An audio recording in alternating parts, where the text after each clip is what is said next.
Hoje vocês vão poder observar uma imagem que é bastante comum nas áreas de soja ou pós-colheita de soja. Nós estamos no final do mês de maio e observamos muitas áreas com a presença de plantas de uma cultura ou de restos culturais da cultura anteriormente colhida. No caso dessas imagens, vocês estão observando a situação onde aparecem muitas plantas de soja. Então, a ocorrência desses fluxos de emergência de plantas de uma cultura recém-colhida é bastante comum. Normalmente esse problema ocorre porque, querendo ou não, no processo de colheita, a gente não consegue retirar todos os grãos que estão produzidos, ou porque há deiscência natural da própria planta, ou porque no processo de colheita a colhedora acaba, ou por má regulagem, ou por plantas acamadas, condições de ambiente, ter sobras de plantas ou de sementes nesse solo e que elas irão germinar posteriormente. A presença dessas plantas em si, ela pode causar uma série de problemas, né? Essas plantas a gente denomina de plantas voluntárias ou plantas guachas, que poderão trazer como talvez o principal dificuldade e problema para nós seja o que nós denominamos de ponte verde. O que seria essa ponte verde?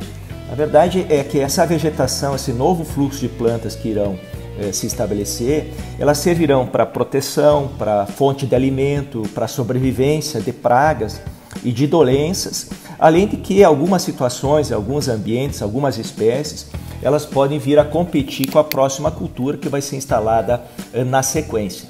Então, essa é uma situação que a gente tem que observar e tem que tomar decisões para que isso não venha a causar problema.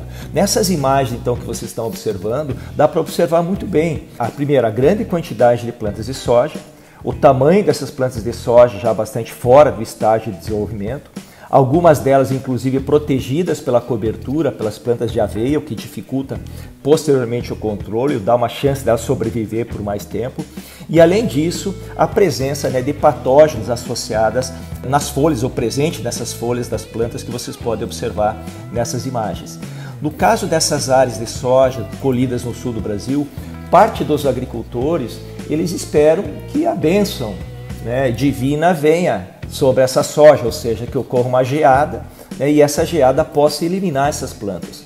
Porém, nem sempre a gente consegue ter uma condição de geadas uniformes, geadas no momento adequado para eliminar essa vegetação. Então, parte dela sobrevive e ao parte dela sobreviver, ela será de uma fonte, como disse anteriormente, de pragas, de doenças.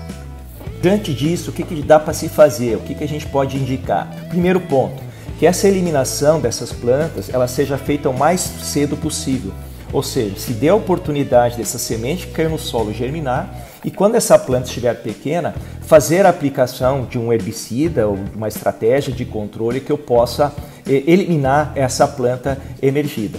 É importante chamar a atenção que muitos dos herbicidas que nós utilizamos para essa condição, a eficácia deles ela é restrita ao tamanho da planta. Então, se eu tenho uma planta muito desenvolvida, esse herbicida ele não vai entregar uma condição favorável de controle, ou seja, vai sobreviver ou vai rebrotar essa planta ou não vai eliminar totalmente.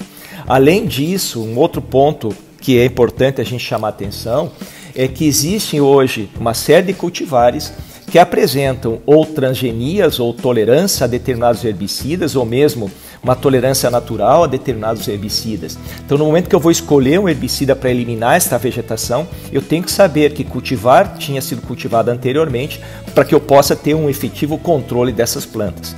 Se eu tivesse que deixar uma mensagem final para o produtor, eu diria o seguinte: não espere a geada, pois ela nem sempre ela vai ocorrer da forma como desejado e, muito pelo contrário, muitas vezes ela ocorre tardiamente ou mesmo até quando ocorre essas plantas já estão fora do estágio adequado para controle.